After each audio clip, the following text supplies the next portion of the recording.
നമസ്കാരം. പശ്ചിമേഷ്യയിൽ മനുഷ്യരെ പച്ചയ്ക്ക് കത്തിക്കുന്നു. തലങ്ങും വിലങ്ങും ചീറിപ്പായുന്ന മിസൈലുകൾ. പശ്ചിമേഷ്യയിൽ ഇപ്പോഴത്തെ ഒരു സാഹചര്യം അതാണ്. മിസൈലുകൾ ഇങ്ങനെ തലങ്ങും വിലങ്ങും ചീറിപ്പായുന്ന പശ്ചിമേഷ്യയെ മാത്രമാണ് നമുക്ക് കാണുവാൻ കഴിയുക. ഇങ്ങനെ ചീറിപ്പായുന്ന ഈ വേളയിലും സമാധാനകാംക്ഷികളാകുന്ന അല്ലെങ്കിൽ സമാധാനം പ്രതീക്ഷിക്കുന്ന ലോകമാണ് എന്ന് പറയാതിരിക്കാൻ കഴിയില്ല. ഇറാൻ യു എസ് സംഘർഷം രൂക്ഷമാകുന്നതിനിടെ സമാധാനപരമായിട്ടുള്ള ചർച്ചകൾക്ക് ഇറാൻ സന്നദ്ധത അറിയിച്ചതായിട്ട് ഒമാൻ കഴിഞ്ഞ ദിവസം പറഞ്ഞു. ഇത് സംബന്ധിച്ചുള്ള ഇറാൻ വിദേശകാര്യമന്ത്രിയായിട്ടുള്ള അബ്ബാസ് അരാഗാച്ചിയുമായിട്ട് ഒമാനിന്റെ വിദേശകാര്യമന്ത്രി ആശയവിനിമയം നടത്തിയതായിട്ടാണ് അറിയപ്പെടുന്നത്. മധ്യസ്ഥ ചർച്ചകൾക്ക് ഒമാൻ നേതൃത്വം നൽകുമെന്നാണ് പറയപ്പെടുന്നതും. പക്ഷെ അതേസമയം ഇറാനിലെ പുതിയ നേതൃത്വവുമായിട്ട് സംസാരിക്കുവാൻ തയ്യാറായെന്ന് അമേരിക്കൻ പ്രസിഡന്റ് ഡൊണാൾഡ് ട്രംപ് കൂടി അറിയിച്ച സാഹചര്യത്തിൽ ആ ചർച്ച വേണമെന്ന് ഇറാൻ താല്പര്യം പ്രകടിപ്പിച്ചതായിട്ട് പറയപ്പെടുമ്പോൾ ഇറാന് ഇത് നേരത്തെ ചെയ്യണമായിരുന്നുവെന്നും അങ്ങനെ ചെയ്തിരുന്നുവെങ്കിൽ ഇത്തരത്തിലുള്ള വലിയൊരു യുദ്ധത്തിലേക്ക് പോകില്ലായിരുന്നുവെന്നൊക്കെയുള്ള വാദങ്ങൾ ട്രംപ് മുന്നോട്ട് വെക്കുന്നുണ്ട്. ഇസ്രായേലുമായിട്ട് ചേർന്ന് ഇറാനിൽ നടത്തിയ സംയുക്ത ആക്രമണത്തിൽ ഇറാനിലെ 48 ഉന്നത നേതാക്കളെ വധിച്ചതായിട്ട് ട്രംപ് അവകാശവാദം ഉന്നയിക്കുമ്പോഴും ഒപ്പം തന്നെ ഇറാന്റെ മിസൈൽ ശേഖരം അടക്കം തകർത്തതായിട്ട് ട്രംപ് അവകാശവാദം ഉന്നയിക്കുന്നുണ്ട്. മാത്രമല്ല വീരവാദം പറയുന്നുണ്ട്. എങ്കിലും ഒന്ന് ശ്രദ്ധിക്കുക, ഇറാന്റെ പരമോന്നത നേതാവായിട്ടുള്ള ആയത്തുള്ള അലി ഖമേനി ഉൾപ്പെടെയുള്ളവ ഇറാൻ ഭരണകൂടത്തിന്റെ തലപ്പത്തുള്ളവർ അവരെ ഒരൊറ്റ നീക്കത്തിലൂടെ ഇല്ലാതാക്കുന്ന ട്രംപിന്റെ ഒരു ശ്രമം അല്ലെങ്കിൽ ട്രംപും ഇസ്രായേലും ചേർന്ന് നടത്തിയ ശ്രമം ലോകത്തെ ഞെട്ടിക്കുന്നതാണ് എന്നുള്ള കാര്യത്തിൽ തർക്കമില്ല. എന്നാൽ അതിരൂക്ഷമായ ഈ സംഘർഷത്തിനിടയിലും സമാധാനത്തിന്റെ സൂചനകൾ വരുന്നു എന്നുള്ളത് ശ്രദ്ധേയമാണ്. ഇറാനുമായിട്ടുള്ള ചർച്ചകൾ പുനരാരംഭിക്കുമെന്നുള്ള സൂചനകൾ ട്രംപ് അടക്കം നൽകുന്നുണ്ട്. ഒമാൻ വിദേശകാര്യമന്ത്രിയുമായിട്ട് നടത്തിയ ഫോൺ സംഭാഷണത്തിൽ പശ്ചിമേഷ്യൻ പ്രതിസന്ധി പരിഹരിക്കുവാൻ ചർച്ചകൾ പുനരാരംഭിക്കുവാൻ തയ്യാറാണ് എന്ന് ഇറാൻ അറിയിച്ചിരിക്കുന്നു. ഇതിന് പിന്നാലെ ചർച്ചകൾക്ക് സന്നദ്ധനാണെന്ന് US പ്രസിഡന്റും വ്യക്തമാക്കിയിരിക്കുന്നു. മേഖലയിൽ സമാധാനം കൊണ്ടുവരികയാണ് തന്റെ ലക്ഷ്യമെന്നും ട്രംപ് പറയുമ്പോഴും ട്രംപിന്റെ ഇരട്ടത്താപ്പ് അറിയേണ്ടിയിരിക്കുന്നു. ഇതോടെ വലിയ യുദ്ധഭീതിക്ക് നയതന്ത്രപരമായിട്ടുള്ള അന്ത്യമുണ്ടാകുമെന്ന പ്രതീക്ഷയിലാണ് ലോകം. പക്ഷേ ഇറാന് നേരെയുള്ള ഇസ്രായേൽ US ആക്രമണം പ്രതീക്ഷിച്ചതിനേക്കാൾ ഗുരുതരമായിട്ടുള്ള പ്രത്യാഘാതങ്ങൾ സൃഷ്ടിച്ചതോടെ സമാധാന ചർച്ചകളിലേക്ക് എല്ലാവരും എത്തുന്നുവെന്ന് വേണമെങ്കിൽ പറയാം. US പ്രസിഡന്റ് ഡൊണാൾഡ് ട്രംപ് അടക്കം ഇറാനിലെ പുതിയ നേതൃത്വം തന്റെ ഭരണകൂടവുമായിട്ട് സംസാരിക്കുവാൻ ആഗ്രഹിക്കുന്നു എന്നുള്ളതിൽ സന്തുഷ്ടരാണ് എന്നും അതിന് താൻ ഒരുക്കമാണ് എന്ന് പറഞ്ഞ ട്രംപ് അവർ സംസാരിക്കാൻ ആഗ്രഹിക്കുന്നു എങ്കിൽ അവരുമായിട്ട് സംസാരിക്കാൻ ഞാൻ തയ്യാറാണ് എന്നും അതിനാൽ അവരുമായിട്ട് സംസാരിച്ച് സമാധാനകാംക്ഷികളാണ് എന്ന് ട്രംപ് സമാധാനം ഉറപ്പിക്കുവാൻ ശ്രമിക്കുകയാണ് താൻ എന്ന് കൂടി വ്യക്തമാക്കുകയാണ്. പ്രായോഗികമായിട്ടുള്ള രീതിയിൽ സമാധാനം കാക്ഷിക്കുന്നുണ്ട് എങ്കിൽ എത്രയും പെട്ടെന്ന് അതിനുള്ള ഒരു കളമൊരുക്കേണ്ടതാണ് എന്ന് പറയുമ്പോൾ എപ്പോൾ ചർച്ചകൾ നടക്കുമെന്നോ എന്നത്തേക്കായിരിക്കും അത്തരത്തിൽ ഒരു സമാധാന ചർച്ചകൾ ഉണ്ടാവുകയെന്നോ നമുക്ക് പറയാൻ കഴിയില്ല. എന്നാൽ നമ്മൾ അവിടെ മനസ്സിലാക്കേണ്ട മറ്റൊരു കാര്യം, ആയത്തുള്ള അലി ഖമേനിയുടെ മരണത്തിന് പിന്നാലെ ഇറാൻ ആക്രമണം രൂക്ഷമാക്കുമെന്നുള്ള കാര്യത്തിൽ തീരുമാനമെടുത്തിരിക്കുകയാണ്. ഇറാൻ ലക്ഷ്യമിടുന്നത് അമേരിക്കയെ തന്നെയാണ് എന്നുള്ള കാര്യത്തിൽ തർക്കമില്ല.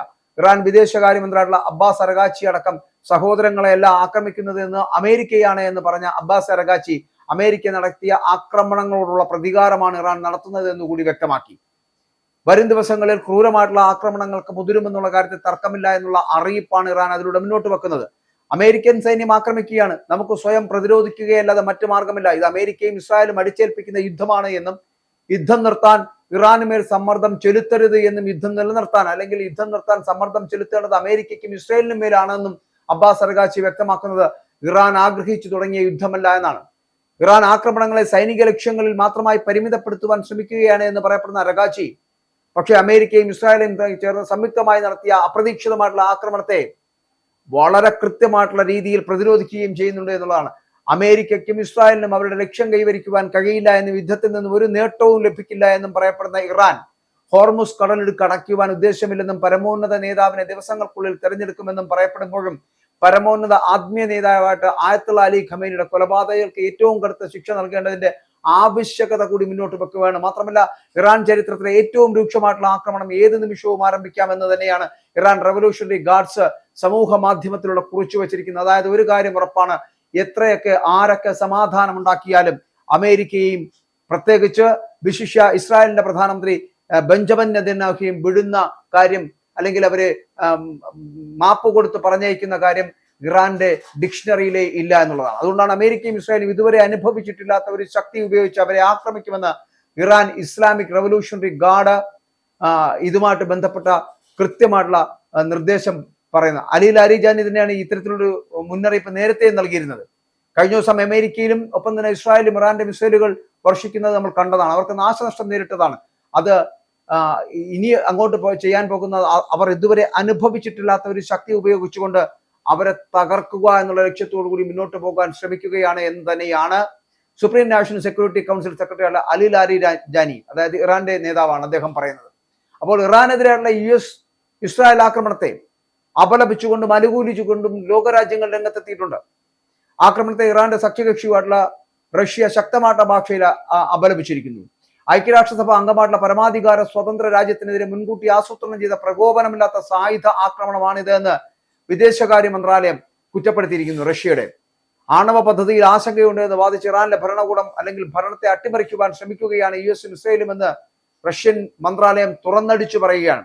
ഇറാന്റെ പരമോന്നത നേതാവുള്ള ആയത്തുള്ള അലി ഖമനയുടെ ഈ കൊലപാതകം റഷ്യൻ പ്രസിഡന്റ് വ്ളാഡിമിർ പുടിൻ അഗാധമായിട്ടുള്ള ദുഃഖം രേഖപ്പെടുത്തുകയും ഇറാന് പിന്തുണ പ്രഖ്യാപിക്കുകയും ചെയ്യണം. എല്ലാ മാനുഷികമായിട്ടുള്ള മൂല്യങ്ങളുടെയും അന്താരാഷ്ട്ര നിയമങ്ങളുടെയും ലംഘനമാണ് കൊലപാതകമെന്നും വിമർശിക്കുകയാണ് പുടിൻ. ആക്രമണത്തിൽ കടുത്ത ആശങ്ക പ്രകടിപ്പിച്ച ചൈന സൈനിക നടപടി അടിയന്തരമായിട്ട് അവസാനിപ്പിച്ച ചർച്ചകൾ പുനരാരംഭിക്കണമെന്ന് ആവശ്യപ്പെടുകയാണ്. ഇറാന്റെ പരമാധികാരവും സുരക്ഷയും അഖണ്ഡതയും മാനിക്കണമെന്ന് ചൈനയുടെ വിദേശകാര്യ മന്ത്രാലയം അടക്കം ആവശ്യപ്പെട്ടു കഴിഞ്ഞിരിക്കുന്നു. അതേസമയം യുഎസുമായിട്ട് വ്യാപാര തർക്കങ്ങൾ അടക്കം നിലനിൽക്കെ ആക്രമണത്തെ പിന്തുണച്ചുകൊണ്ട് കാനഡ കൂടി രംഗത്തെത്തുന്ന സാഹചര്യം ഉണ്ടായിരിക്കുന്നു.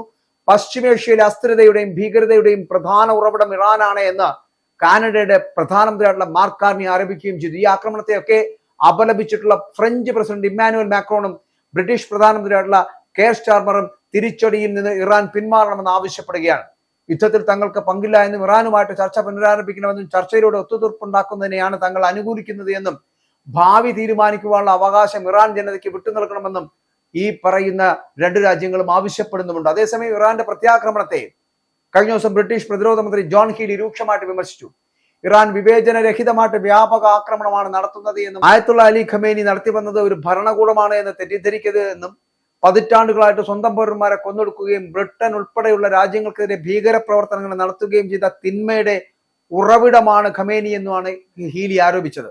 അതിനിടെ സമാധാനത്തിനായിട്ട് വാദിക്കുകയും സ്ഥിരതയ്ക്കായിട്ട് പരിശ്രമിക്കുകയും ചെയ്യുന്ന രാജ്യങ്ങളുടെ പരമാധികാരത്തിന്മേലുള്ള നഗ്നമായിട്ടുള്ള ലംഘനമാണ് ഇറാന്റെ ആക്രമണം എന്ന് 22 രാജ്യങ്ങളുടെ കൂട്ടായ്മയായിട്ടുള്ള അറബ് ലീഗ് വിമർശിച്ചിരിക്കുന്നു.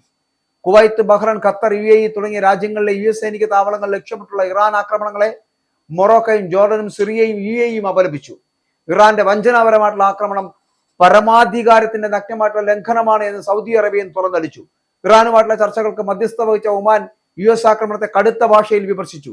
അന്താരാഷ്ട്ര നിയമങ്ങളുടെയും സമാധാനപരമായിട്ടുള്ള മാർഗങ്ങളിലുള്ള തർക്കങ്ങൾ പരിഹരിക്കുക എന്ന തത്വത്തിന്റെയും ലംഘനമാണ് US നടത്തിയത് എന്ന് ഒമാൻ കുറ്റപ്പെടുത്തുകയും ചെയ്തു. US ആക്രമണത്തെ പിന്തുണയ്ക്കാൻ വിസമ്മതിച്ച ന്യൂസിലാൻഡ് ഇറാന്റെ ഭീഷണി അവസാനിപ്പിക്കുവാൻ ആക്രമണത്തിന് കഴിയുമെന്ന് വ്യക്തമാക്കുകയും ചെയ്തു.